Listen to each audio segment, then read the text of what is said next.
I am Rhi. And I am Rhys. And today we're going to be reading some Five Nights at Freddy's hot takes. But to start it off, I want to hear your hot take, Rhi. I think one of my Five Nights at Freddy's hot takes would have to be that Ruin is worse than Security Breach. I prefer Security Breach over Ruin. Oh my god, this might be insane, but my hot take is that I think Ruin is one of the worst FNAF games.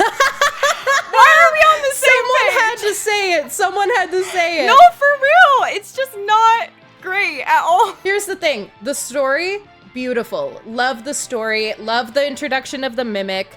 Love Cassie. Love Roxy. I didn't like Roxy in Security Breach. Love her now because of Ruin.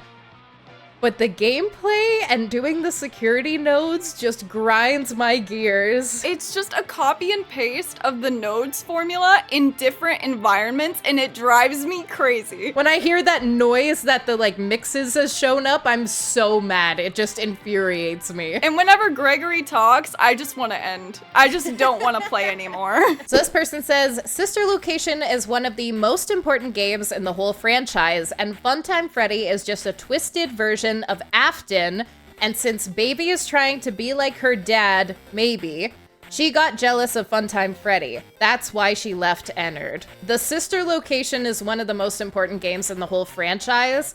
I absolutely agree with that. Me too. 100%. I mean, we find out Afton's name in that. We learn about Elizabeth.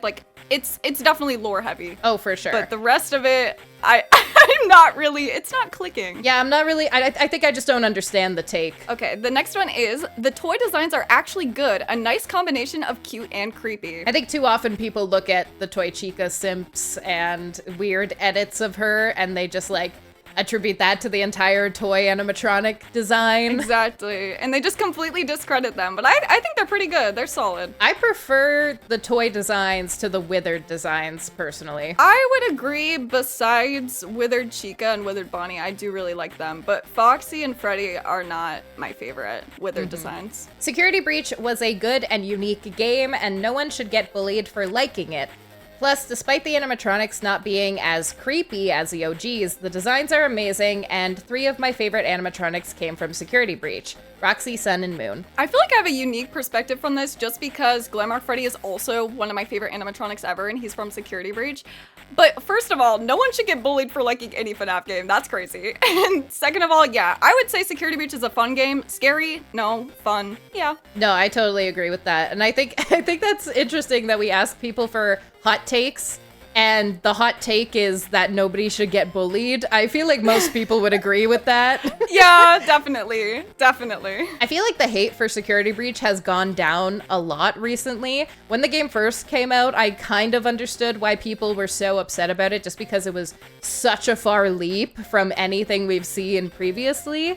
But I didn't think it was enough of a reason for people to get so much hate for it. William Afton was actually a good person and had a good cause for killing all the people he did kill. Oh no! Oh, you're so wrong. Oh my god! I hate this argument. I get this so often of people defending William Afton, and I'm like, no, he was evil. No, he was just traumatized. It's fine. It makes up for all the murder, guys. You don't understand. He had a reason. This next one just says that Toy Bonnie was the actual cause of the bite of 87. While it's not a popular, opinion, it could have been. We don't know. Yeah, exactly. I honestly hope in the FNAF 2 movie, it does show us who caused it, because I would like this to be put to rest. I want to know, personally. Who do you think it was? Who do you lean more towards? Aside from Mangle's jump scare, putting that aside, I would say Toy Chica, just because of her voice, her voice line about lodging her beak into your forehead. I'm just like, that has to mean something, right? Why would they add that voice line? Good point, good point. I see that argument a lot for Toy Chica. Okay, this next one says, Security Breach is actually a great game, but people just make it sound bad. Yeah, I agree. I think that the glitches, to an extent, make the game interesting, but ever since all the patches, I feel like now it's a great game. But before, I would agree that it was a bit iffy on that, but now it's a lot better. The people make it sound bad. I think it relates more to people like talking about how it's not scary. And it's like, yeah, if you're going into Security Breach expecting it to be super scary, you're gonna be disappointed. I think it's a very fun game again, but it just doesn't deliver on the scare. But I'm okay with that because I didn't expect it to. But I could see how you'd be disappointed if you went into it expecting it to be scary. I feel like when we first heard about Security Breach, it seemed like it was gonna be a lot darker than it ended up being. The new lore is actually very good, and most people only hate it because of Security Breach's glitches and it being told through the books and not the games. I get that we shouldn't need to read the books, but that doesn't mean the lore is bad. I mean, I would partially agree with this just because it is a little frustrating for the fans who aren't able to get the books and have to watch videos of other people explaining the lore because they're not able to get access to these books. I think it can be kind of frustrating, but I feel like Ruin kind of filled in some of those plot holes. Yeah, I totally agree. I think that the direction the games are going in, they are going to explain more of the lore from the books that we do need to know, because there's a ton of lore in the books that we don't have to know because it's like a completely different continuity than the games. I think it just boils down to like toxic OG FNAF fans where they're so protective of it that anything new that isn't exactly the same as what we've seen 10 years ago makes them mad for some reason. Oh my god, don't even get me started on that. I don't understand. I just feel like people don't realize that without new fans, FNAF would be dead. It frustrates me so much because, like, I want the FNAF fandom to keep going. Why would I want it to die by saying, oh, new fans shouldn't join, oh, this game is different, so it doesn't count, or something like that. William Afton has suffered more than any character of FNAF because his son got killed by his own creation, and then his daughter again by his own creation, and he is spring-locked, and then is rotting for years, and his son burns him alive. Suffered is an interesting word. You know, honestly, all I have to say is, these are just the consequences of your own actions, honestly. Like, karma? Hate to say that he had it coming. I mean... Notice how you keep saying his own creation? Maybe this is a him problem. Balloon Boy isn't really as bad as everyone says he is. I disagree. I hate Balloon Boy with every being in my soul. Oh no. Oh no, Reed, don't tell me. Don't tell me you like him. I don't like him. I just don't think he deserves that much hate.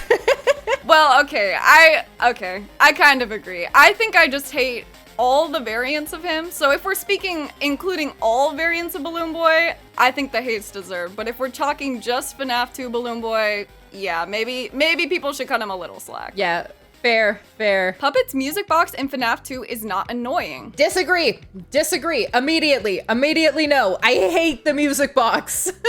I think the mechanic is just so stupid because it leaves you with no option other than to stay on cam 11. Like, you don't get to see any of the other cool camera angles, like nothing like that. You're just forced to do the same exact thing every single time. Dude, another one of my hot takes is that FNAF 2 is the least enjoyable FNAF game. Oh my god, I don't like FNAF 2 either. It's literally just in the later nights becomes just a constant flipping of screens and masks, and you don't even get to see anything else. You're just constantly seeing crap move in front of your eyes, flashing for Foxy every now and then you're just like just hoping that you're fast enough. The strategy is just so strict that it's like honestly RNG based by the end of it, and I'm just like, okay, this is a bit too much for me. I'm okay.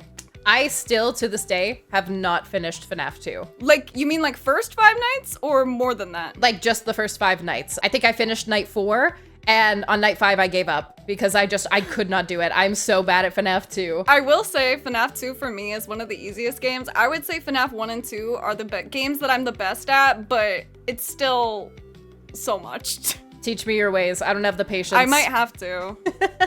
Yeah, let's do a stream where I teach you how to play FNAF 2. Let us know in the comments if you want to see that stream. Mangle/Toy Foxy is the best character in FNAF. I think a lot of people would disagree with you, but I don't know if I would consider this a hot take. Like, everybody has an opinion. Yeah, this is more of an opinion than a hot take, I would say, which you could argue all hot takes are opinions, but I don't think anyone would get upset with you for saying Mangle's your favorite character. Yeah, how dare you? How you dare have a you? different favorite? Canceled. Springtrap has the best design, but overall Circus Baby is the better villain. Yes, I agree. Circus Baby is the best. She is the definition of gaslight gatekeep girl boss.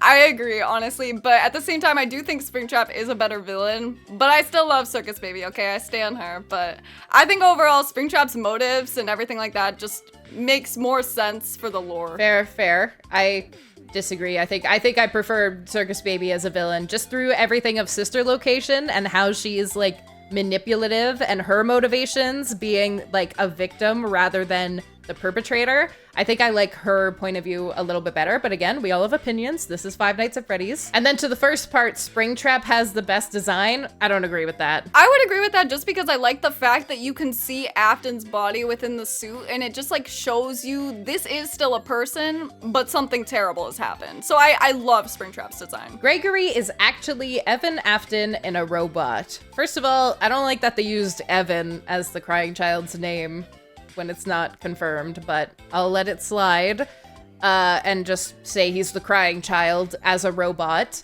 I've seen this theory a lot. I understand it. Yeah, I've seen this theory a lot as well. I like the idea behind it, but I don't personally believe it, I guess. Yeah, I don't believe it either. There's just not a lot of proof, I feel like. Aside from just, oh, he's wearing a similar t-shirt. Exactly. Which, again, it's a cool idea. And, like, mixing it with the theory that Glamrock Freddy is Michael Afton. Like, it's a cool idea, but I don't agree personally. The books are also important in the franchise, even if some are not canon. Pretty much all of Security Breach's lore was decoded with the books, so I really can't argue that one. You have to be so specific with which books are canon and aren't canon for backing up theories or solving mysteries within the games. Like, I feel like it breeds more miscommunication among the fandom and like more tension than it needs to, because somebody might use one of the books to like back up their theory, and then you just get a bunch of people being like, nuh-uh, that book isn't canon. I mean, honestly, at this point, what even is canon in the FNAF universe? Like, everything is so jumbled, nothing is fully decided on and agreed upon in the community. It's all just theories, pretty much. That's why people, I think, prefer the idea that the books are canon, but they aren't in the same continuity or not in the same universe as the games. So they exist in their own universe. They are canon to that universe. William was a good father, but a bad animatronic designer. I would never call someone who murdered multiple people a good father, just objectively. Even if he didn't murder his own kids, I don't... This just makes no sense to me. But I see what they're saying with bad animatronic designer. I would also agree with that because the animatronics he designed did kill his kids inevitably, so. Yeah, he definitely was not a good father. I don't know where people get this idea that he was a good father. I don't think there's any media to suggest that he's a good father. I think people just really want a redemption arc for him. Exactly. Honestly, another hot take of mine, there's not a single good father in the FNAF franchise. I don't think Henry was a good father either, personally. Every animatronic just has daddy issues. Balloon Boy, JJ, and Dee Dee are good FNAF characters. No, just no. Honestly, why are they even there? Is that mean to say? But why are they even there? What do they add?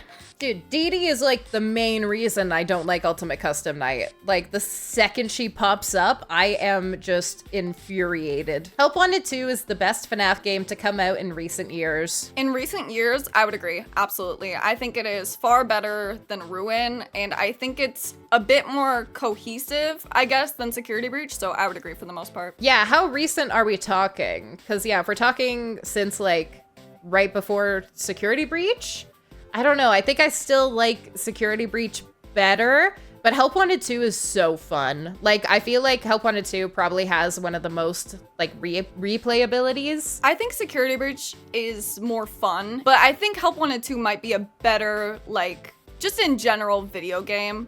But I think they're both really good, in my opinion. I think if I had Help Wanted 2 on VR, I would feel more strongly about it being the best FNAF game to come out in recent years, but I only played it on the flat mode. But if I had it on VR, then I could like play it with other people, like bring friends over and have them try it out. And I feel like that is way more fun because that's what I did with Help Wanted 1. And like, it's so fun to see people's like reactions from the VR. So I feel like if I had that experience, I would agree. But since I haven't yet, I'll stick with Security Breach being what I feel like is the best in recent years. I would agree with that. Actually, I haven't played it on VR either, just because I get such bad motion sickness whenever I play on VRs, so I'm just like, nope, I'm okay. But yeah, I think if I played it on VR, I would have a much better experience than I did on flat mode. Not that it was bad by any means, but I've just heard it's much, much better. That Glamrock Freddy is Michael because he has a way for emotions and actions when the others easily got taken over by Vanny. Also, he tries to protect Gregory because he looks like Evan and is repaying for accidentally killing his brother. I think in general, I just don't like the whole idea of bringing back all these characters as robots. Like, I think they had their storyline and now it's time for a different one. Like, I don't think they need to intertwine. The idea of the Glamrocks being possessed to me is just like weird in my head. I don't know why. Yeah, I think I just don't like the idea of the Glamrocks being possessed. Any closing remarks? Honestly, my closing remarks would just be stay open-minded in the FNAF community. There's a lot of different opinions other than yours, but that doesn't mean they're necessarily bad. Couldn't have said it better myself. Subscribe.